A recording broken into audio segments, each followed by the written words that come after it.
Being the underdog is a blessing in the race for the GOP presidential nomination, and that's what Nikki Haley says. The former UN ambassador insists that being underestimated only makes her fight harder.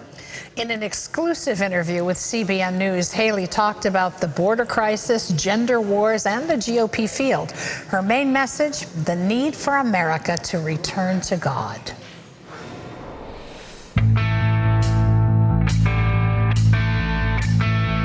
Perhaps more than any other candidate so far, Nikki Haley is actively engaging with the evangelical community. It's been that way from the beginning, with her campaign kickoff prayer from Pastor John Hagee, then moving to a high-profile pro-life speech. We spoke following her commencement address at Regent University, where she made clear why she's putting faith at the forefront. We need one national purpose.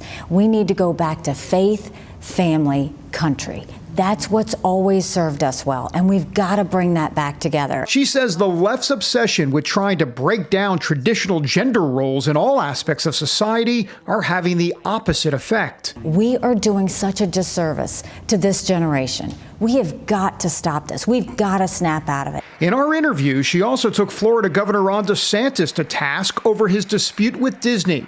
While expected to announce his own presidential run, DeSantis has positioned himself as an anti-woke champion by standing up to Disney. She says, hang on a minute. DeSantis took $50,000 worth of contributions from Disney prior to this.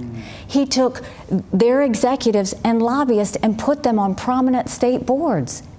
He passed the largest corporate subsidies in Florida history for Disney in Florida right before this. So suddenly they criticize you and you're going to have thin skin and do a lawsuit that causes taxpayer dollars? Haley also hasn't hesitated to criticize frontrunner Donald Trump in the past, although it's unclear whether she will get to take her fight to him directly.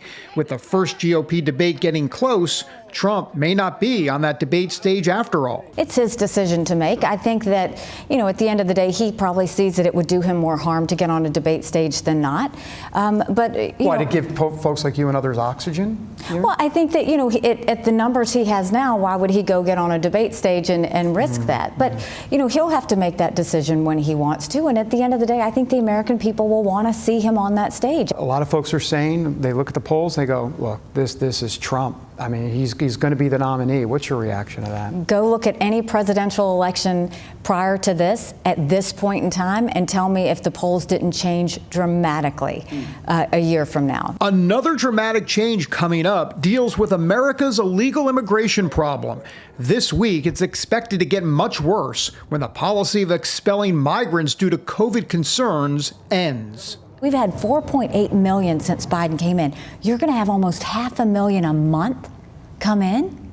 That's a dereliction of duty. The Biden administration is going to send, 500, 1,000, whatever it is, for what, paperwork? Apparently just to help with support? Processors. He is doing nothing but sending processors. Well, we've got processors there now. That's not what we need. We need law and order. Yeah.